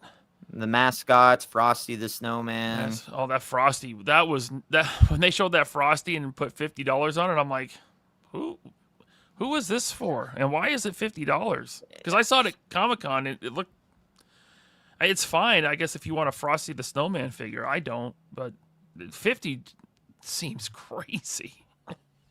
Not that I don't. And see, that's the thing too. It's like when they bring on these other properties, I don't assume they're bringing on additional employees. So it's like we're Maybe now not. we're taking on other properties and not finishing this other one that's huge. I don't know how well Frosty's gonna sell. Boy, I don't know. I mean, like in the last couple of years, it's like Christmas figures have gotten really popular. Have you noticed that? Like Fresh Monkey Fiction doing Santa Claus, and there's been like reindeer and stuff, and and now Frosty. So I guess there's a market for it. I don't. I like figures that are meant to fight other figures. You know, right? It's all about violence for me. Yeah, it's like I don't know. It's like that's such a niche thing. It's like the Halloween stuff. It's like that's just like a genre to me, like horror. Like that. I mean, I see those Black Series Halloween and Christmas figures, and I'm just like, this is what it is. Right. They just want to repaint this shit to pump more out, and they all go to like Ollie's and Ross. I've never bought one because I don't care. I don't know. I don't like them. I don't like them at all. It's kind of aggravating, honestly. It's like there's other more important characters that you should be working on besides like gingerbread stormtrooper guy. Like who? I don't get that. Who wants that? I don't know. Yeah, I don't know what the Christmas hype is because personally, it's such a niche thing. It's up for me. I mean, if you're one of the people that have what if you're Jewish? Yeah. Do you want? I don't know. It's a niche market. It's for a select group of people that celebrate the holiday, and it's around for. I mean, unless you're doing the Christmas lights in November, like I guess if you're doing the big decoration thing, you want to put all your Christmas figures out. Okay, that makes sense. I just have no interest personally. Yeah. Just me. I don't know. I get like those are like, but I mean the Star Wars Black Series, that's like specific Halloween. But there's a couple characters like that you can kind of keep those up all year. Like the Headless Horseman, it's like I could leave him up all year. Yeah, I like it. Like that one from what's the group? Four Horsemen. Yeah. I didn't get it, but that figure I've seen it in person. Amazing. Yeah. Like, I feel like that's one that I can kind of just leave out no matter what. Like, he just kind of fits that. But yeah, that's super niche. I don't know. The Christmas thing, I don't know. What I mean, if they want to waste their budget on that for the year, on that holiday market, I guess that's their funeral on that one. I can't imagine those things are just doing insane numbers, but like when I was a kid around Christmas time or Halloween, you know, you'd have like the Charlie Brown cartoons on TV. And you might have Frosty the Snowman, Rudolph the Red-Nosed Reindeer. But I don't think that's a thing anymore. I don't know. Yeah. I don't have regular TV channels. I just have streaming. I don't know if kids nowadays, and by the way, what kid wants a $50 Frosty the Snowman? It's a collector thing, and I guess there's collectors that want Frosty the Snowman. I don't know. I'm sure Jada did their market research. To me, I don't even count. I think that's overrated. There we go. We can answer that. We can talk kids. I like it. Kids in this, they're not. No, please show me kids buying this stuff. They're not. I don't see. I mean, I see the random. There's always the exception, but like there are a few kids out there that kind of follow. Like either their dad got them into it. I see the Rizzler is a fan of Marvel Legends and collecting like I'll see random things, but it's like we gotta quit acting like I had to do a little pushback on Jersey Maniac. He's like, grandma's buying, like, I don't know that grandma's buying these for kids anymore. It's like, she's not going to wonder why they're 40 like, now. But I don't know about you, but grandma was kind of clueless. Like, oh, look, here's some Lincoln logs. And I look at them like, what am I going to do with these? You know? Right. I just don't see. Maybe grandma's going down the toy aisle and picking up I don't know, a Jubilee action figure for their grandson. Right. So here you go, and the grandson's like, I got Fortnite over there. What am I going to do with this? You know, right? But I do think that's overrated. That there is such a market for like, oh man, how are kids like? I just think they're gone. They're not the market. They're priced out. Yeah. Like I don't want to like my kid. He's 15. He has a friend who is starting to like action figures, right? Right. As a collector, he's seen my collection. He loved X-Men 97. He wants X-Men 97 stuff. He he goes to Target with his dad. His dad sees the $25 price point on a single action figure. His dad's like, no way. $25 for an action figure? Action figures are $5. What is this? And he wouldn't buy them. Right. No, I get And that. I think that's a lot of parents that aren't like us, that are into collecting. They're not spending that kind of money on a single action figure. Maybe grandma is at Christmas time. Right. Maybe. But it's adults buying these things, man. Even the toy companies are saying it now. Yeah. Well, I want to end because we've probably had you probably longer than we should have at this point, but I appreciate your time. I'm fine. Don't end it for me, but if you want to end it, that's cool. I just I don't want to get stale, you know? Okay. It's hard. The attention span on these things, I don't know. But one thing, what's the state of the hobby right now? Are you, I mean, throw prices aside. Are you happy with where the community, everything is right now? It seems like for people that don't like to argue, there's a lot of arguments out there. Do you feel like the toy hobby is in a good spot right now as a whole? Forget the pricing. I know everyone can say, well, they're too expensive. Yeah, we know that. But everything else, do you feel like the toy community is in a good spot right now? I think it seems clicky. Yeah, I think it's in the same spot as everything else. There's so much division everywhere with everything. Right. And most of it leads back to politics. And I think that has crept into the toy community. I try to keep it out of my show, although we did kind of skirt the line last night. I try to keep my show about the hobby, but I think those same divisions are in the toy community, and that may be getting worse. Do you have Trump in your intro? Yeah, but if you love or hate him, you can laugh at that because it's a little making fun of him. You know, that's a little his personality. You know, being crass. So even if you like him, you can admit, yeah, he's a crass dude. If you hate him, you can be like, yeah, he's a crass dude. I hate that guy. You know, right? So he's the hero or the villain for. That's a very like variety show like joke that either side can appreciate. You know what I mean? Right. I mean, he's the president of the United States. He affects everyone's lives. It's not like you can avoid him. So it's not like he's affecting ours. I mean, look at the tariffs. And I'm not telling anyone what to believe when it comes to tariffs, but it is costing us more as collectors. For sure. And I didn't think it would because I wasn't at the point where I guess there was tariffs or something like they were going to do this a while back. And then they did like an exempt for toys. So I guess that obviously clearly hasn't been the case. But yeah, no, I try to keep the politics out of there. I don't like people fighting about it and everything. You do this kind of thing as far as a toy hobby to escape from the crazy that's out there. Yes, thank you. Thank you. I've had people in my comments saying I'm not taking a hard stance on this political thing. I'm like, you're right. Because this show is about our hobby.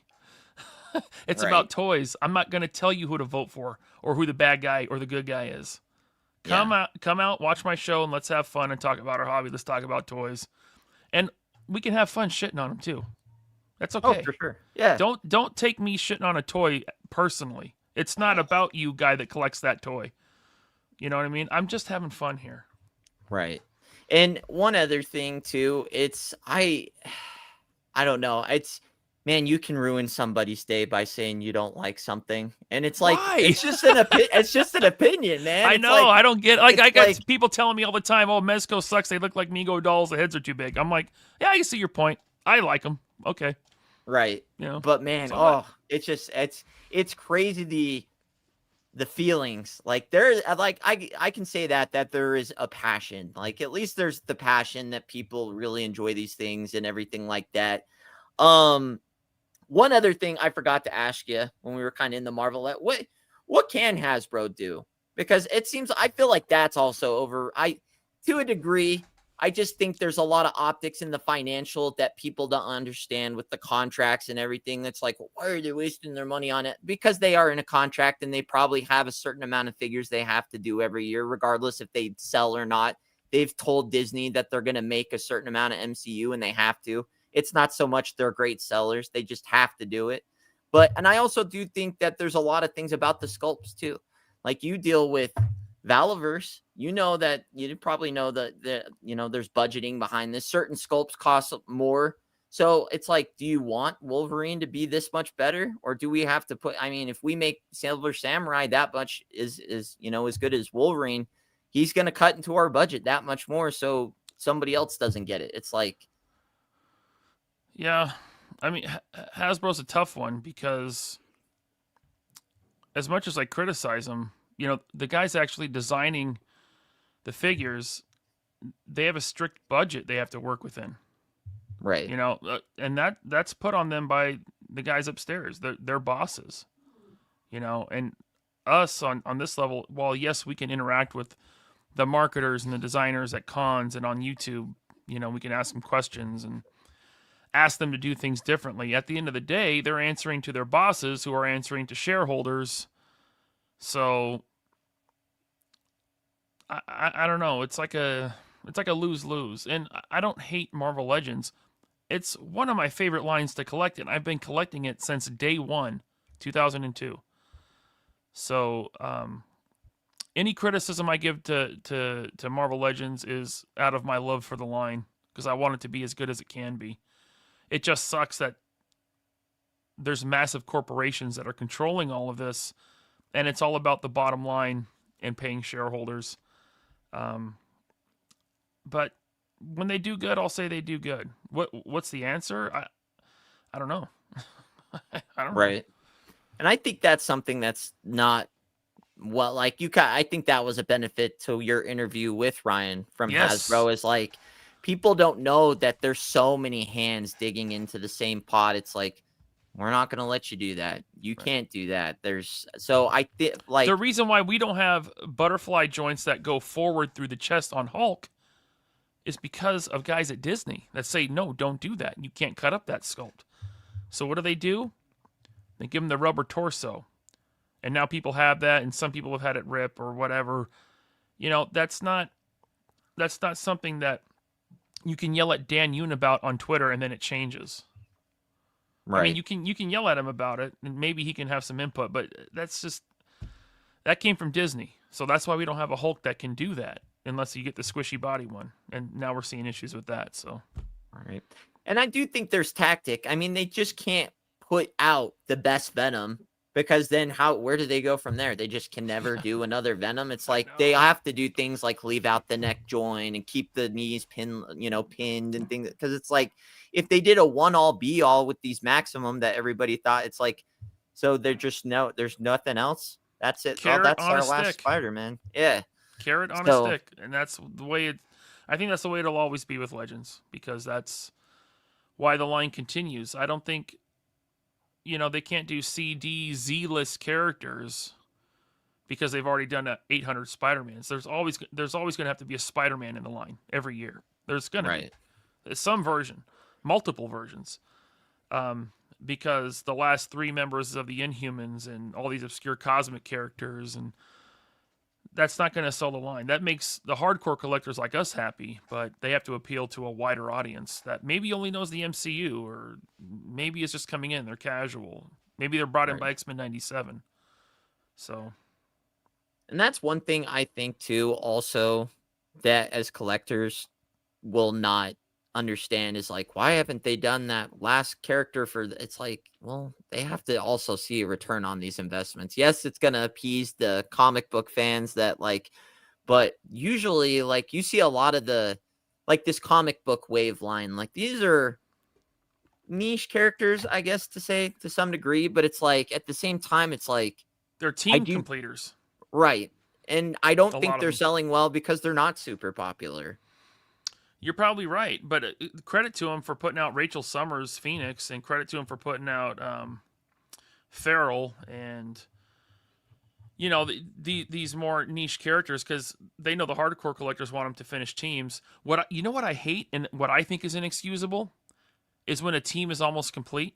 You need one or two characters to finish the team, and they make those one or two characters, but they put them in a 5-pack with figures you already have. Right. That is like, okay, that's dirty. Guys, that's dirty. Don't do that. 5-pack in general is crazy anyways. I'm down with the 5-pack if it's 5 figures that I need that I don't already have. You know what I mean? But, like, for instance, if they were going to finish X Force, like, and they're going to, because Farrell's on the way, right? Mhm. If they would have put out Farrell finally, but in a 5-pack with 4 other X Force characters we already have, it would have been time to storm the offices at Hasbro. Be like, what the hell are you guys doing? That's dirty. That's like $120 that we got to spend just to get one figure. Right. That's what And pisses me off. what was that? What's the guy?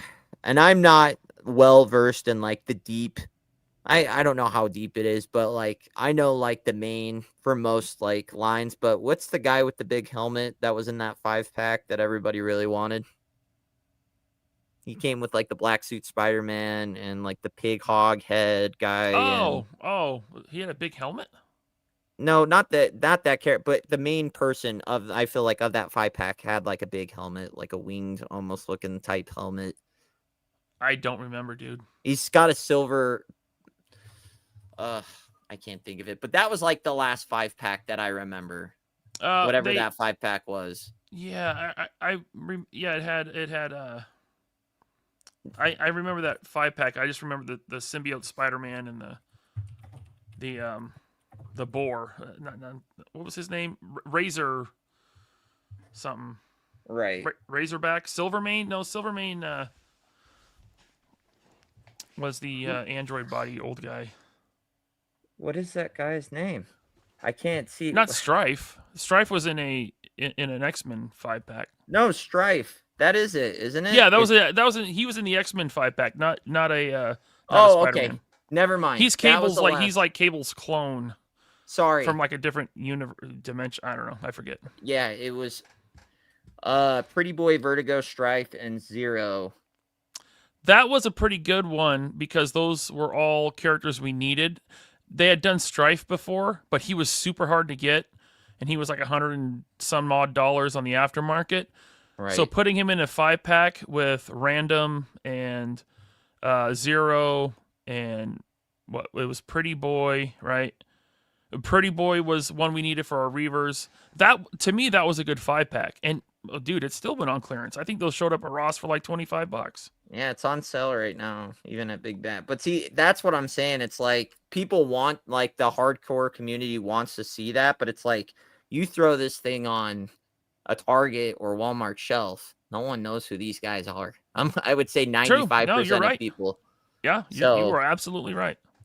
I think that's where it gets hard, and that's why when people say, oh, there's so many Spider-Mans and Wolverines, and it's because those are the dudes that sell, unfortunately. They sell, yeah. Spider-Man will always sell. And I love all the variations on Spider-Man. I have a big Spider-Verse shelf, and I'm into it. I get why a lot of people aren't, but yeah. There's always going to be a Spider-Man, Iron Man, Captain America. There's always going Wolverine. There's always going to be a new version in the line. Right. Shout out to Art G. I like his videos a lot. I appreciate you stopping by. Thanks for getting him over here. He's my boyfriend. Oh, is he? Hetero. Strictly hetero. But no. Of course. I've been friends with Art for a long time. He's a good guy. Yeah, for sure. I enjoy his videos a lot. He's one of the dudes out there still fighting the good fight with the toy hunts. He has the most amazing discount stores in his area. Oh man. I see his videos and I say, where's that? Where is those? When are those coming to my state? I want to move to PA now, Right? He's eating it up. He's living large with those. But there is why do they not? Where's the hate with Wolverine or not Wolverine? Where's Sabretooth? We finally get a Sabretooth. We need one more good Sabretooth. I did not like that's a hot take, I'm sure. I did not like the head sculpts with the Sabretooth we got in the 2-pack. They were a little weird.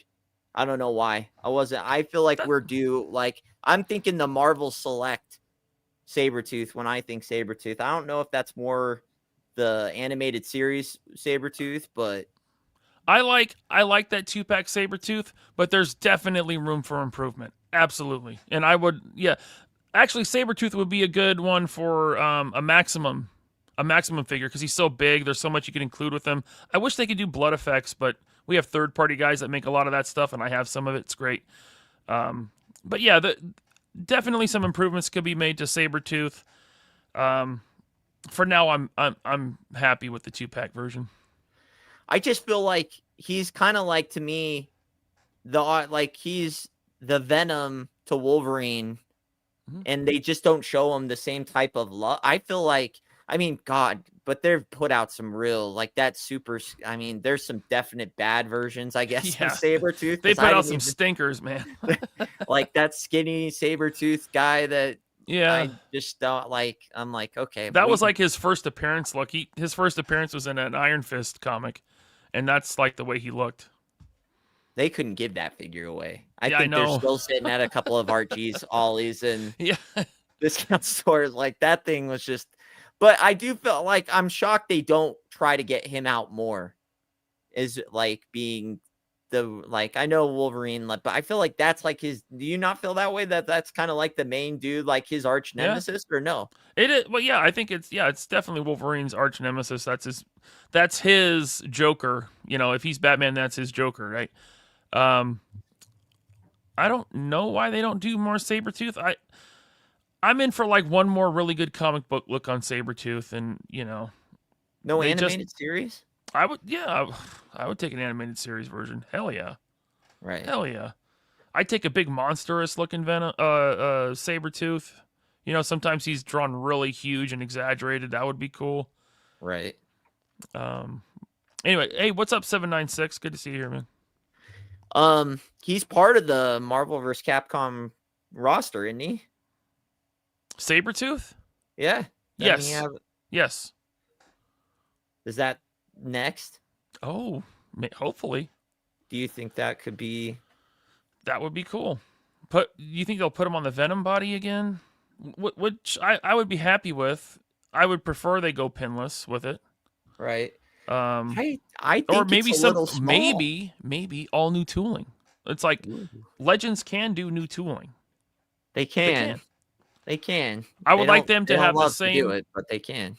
Right. I would like him to have the same articulation setup as this new Wolverine, with the ball joint at the waist, not a swivel, but a ball joint at the waist, ball joint at the diaphragm. Right. Some nice butterflies. The ability to crouch way down. If they could get the Blanca from Jada, because that figure. That's a good template. Hell yeah. I don't know. There's something about this Wolverine that I love. Man, I know this is a weird hot take, but I really like the arm hair that they did on the Wolverine for some reason. That really made the arms pop that much more. Like on this one, on the Gamerverse one. Yes. That's kind of a weird. I don't know why I like that style. Like the weird sculpting that they did on the X-Men 97. That's not even. It looks like Freddy Krueger arms almost. Yeah, Anthony's Custom said it. He looks like a burn victim. Yeah, it's like, but man, I don't know if it's also like the matte kind of finish they did on the arms too, but man, those just turned out really good. They did. This Gamerverse line so far has been great. Like Silver Samurai, even with his faults, isn't that bad, I can't get that figure to even fucking stand up. Well, okay, fair, but Marvel Legends has done much worse, is what I'm saying. I'm saying so far with what I have, it's been pretty damn good. Well, yeah. As much as people love that Psylocke, she has a lot of issues. That figure has a lot of issues. At least mine.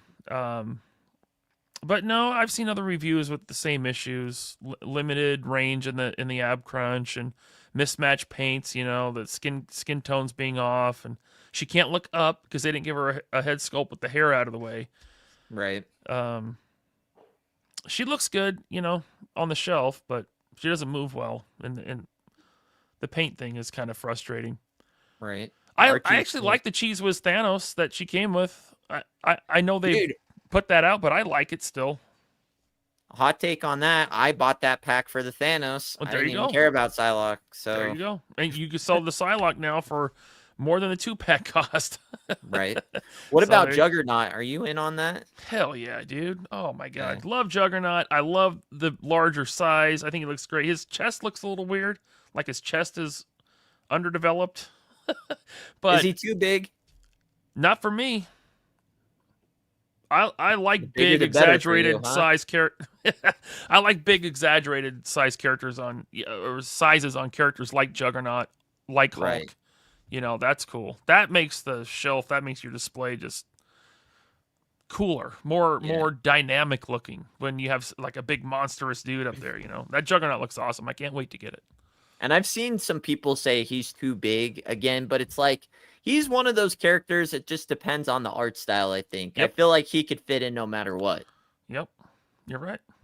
But I did the Sabretooth too. I see. I think he's just a little. It's not exaggerated. I actually think they did Venom a little bit smaller too. Like for that game, I actually thought they should have gone maybe a little bit bigger. You're right. Just yep. because The blue Venom is smaller, and then he looks like than the Sprite, at least in the game. Right. Is there another game out there you want to see Hasbro do? As far as in the realm of, because they've done just recently, it seems like they're really riding this Gamerverse wave. I feel like that's going to be a big thing coming up. So I've seen that they've done this what is it? The Punisher game. You know what they still haven't gotten right that 3.0 is now doing is a PS4 or PS5 Spider-Man. They haven't got that right yet. They put out the PS4 Spider-Man, the PS5 Spider-Man 2 Spider-Man. They both suck. Right. They're both they're not good. The colors are off, the sculpt is off, everything. It's crap. But that 3.0 one that they just put up for pre-order looks awesome. I did get that one. That should fit in with Legends. But is that on 5K? 5K Toys? Where'd you get that from? Or where's that pre-order from? Let me check. Maybe it's Big Bad. Let me look. I got it from Big Bad Toy Store. Oh, it's on there. Yep, $75. Okay. Plus, not included the tariff charges and shipping. But no, I think it said that's the actual price because they kind of know where tariffs are going to land now. So I think they've like cooked it into the price. I think. Right. Would you have liked to seen a maskless Juggernaut? That's another thing where it's like instead of the effect piece, would have loved to seen just another head sculpt with Juggernaut. If it was my first Juggernaut, then yes, that would have been a big one for me. Like included an unmasked head. But I have the last one. I mean, like I said, I've been collecting Marvel Legends for 20 some years, so if they've already done it, then I have it. But like I said, if it was my first Juggernaut, yes, then I would have liked that included. Okay. So just to kind of settle this, if you had to choose priority, are you priority extra head sculpt or priority I like effect pieces? And like I'm not counting extra hands as like accessories because I think that should be a given no matter what. But are you pro more head sculpts or more accessories? Yeah, I would lean towards more head sculpts then because there's some characters you need a neutral face and an intense face. You know what I mean? Like Wolverine. He's got to have like gritted teeth, like snarling something. And then, but a relaxed, a neutral face too, right? A lot of characters like that. So yeah, I think more head sculpts. Do you need a cowless head sculpt with your Wolverine or no? I have so many already. If I was buying my first just Wolverine... in general, we can't go with your collection of 29 years or whatever. Then yes. Okay. I think they missed. The ball was dropped with this. How do you make it seems like the ball was dropped. How do you not give us a yelling, man, we really just needed that open mouth yelling head sculpt with this thing. And Which that one? would have just put this last one, the Wolverine? Yeah. Oh man, that would have put it over the top for me if they would have had like, I love the gritted teeth. That's cool. But just that big yell that he always is doing. Like, yeah, I needed that. That would have been nice. Here's the thing. I don't want Wolverine in a photo slashing some dude in the neck looking like this. Right. You know what I mean? He's got to be like looking crazy. So the gritted teeth is good enough for me. But yeah, an open mouth like screaming head, that would have been cool too. Yeah. I'm good with either one. As long as he looks like he's killing someone. Right. I don't want him to look like he's watching the season finale of MASH in 1982. Overrated, too many smirk faces, too many smirk head sculpts. Yes. I'm over that. Not everyone's doing that stupid like this face Jubilee. all the time. This Jubilee shows up and she only has a smiling face. It's like, oh, look at me shoot this Sentinel while I smirk and laugh. It's like, Come on. No. What's up, Big Rib? But I think that's it. Man, it's been a lot covered in the time that we had, though. That was fun. I feel like we kind of hit all spectrums here.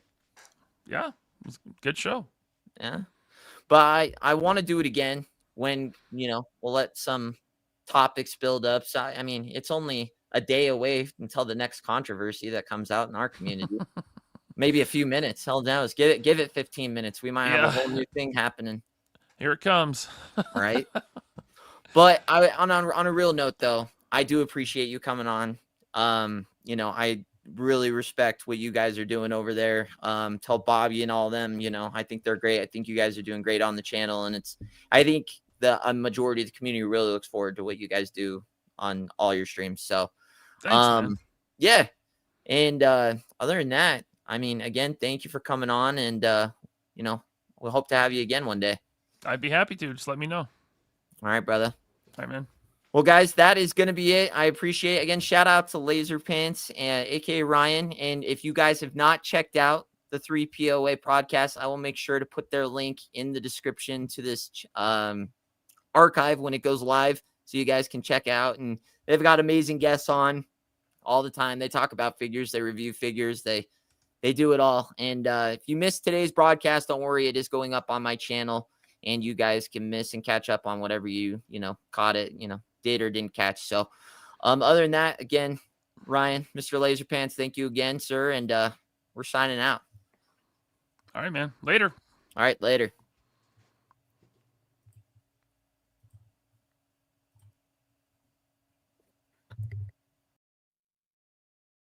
Yeah.